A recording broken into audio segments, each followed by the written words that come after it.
Hello. Hello. Hello. Hello. Terima kasih kerana anda memilih Koko TV. TV.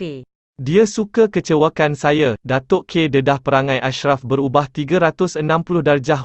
Apakah perubahan yang dimaksudkan suami penyanyi nombor 1 Malaysia, Datuk Seri Siti Nurhaliza ni? Dedah Datuk Seri Khalid Muhammad Jiwa atau Datuk K, beliau mula menyedari perubahan anaknya, Ashraf Khalid, disebabkan seorang lelaki bergelar mentor usahawan semasa sambutan hari lahirnya baru-baru ini. Mesti ramai yang boleh teka siapakah mentor usahawan yang disebutkan.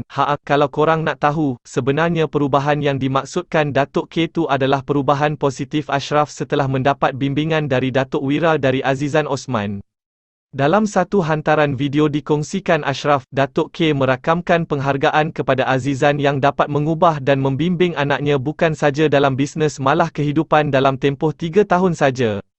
Membuat beliau bangga dengan saya merupakan Big Y. Selama ini, Alhamdulillah, semuanya berubah bila bertemu dengan mentor saya yang betul-betul ubah bisnes Mutiara, malah hidup dan memberikan saya banyak perspektif lebih baik, kata Ashraf. Tambah Ashraf, beliau dulu merupakan budak nakal dan selalu mengecewakan bapanya serta merasakan dirinya sangat tak berjaya. Beliau faham perjalanannya masih jauh namun beliau sangat bersyukur dengan luahan bapanya buat pertama kali di hadapan mentor sendiri. Ashraf juga ingin mengucapkan terima kasih kepada bapanya yang sentiasa beri bimbingan dan sentiasa percaya pada dirinya meskipun banyak kali gagal dalam hidup.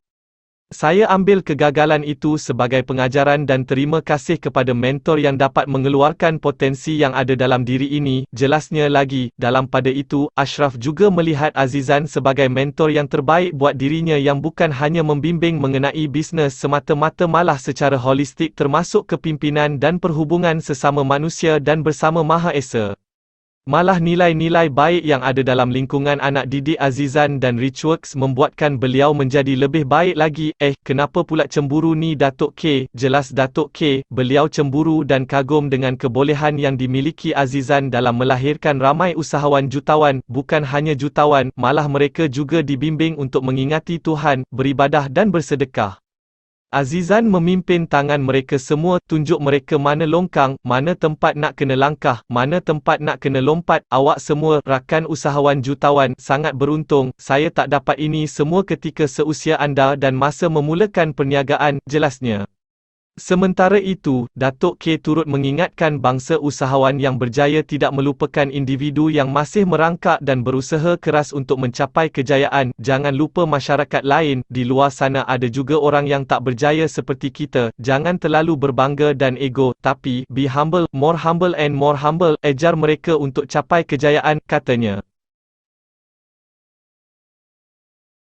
Ya, kejap-kejap. Nak lihat apa seterusnya? Subscribe dulu, okey? Okey, sedikit ya. Janji-janji. Okey. 1, 2, 3. Okey, subscribe. Terima kasih. Jangan main-main dengan sumpahan mulut aku.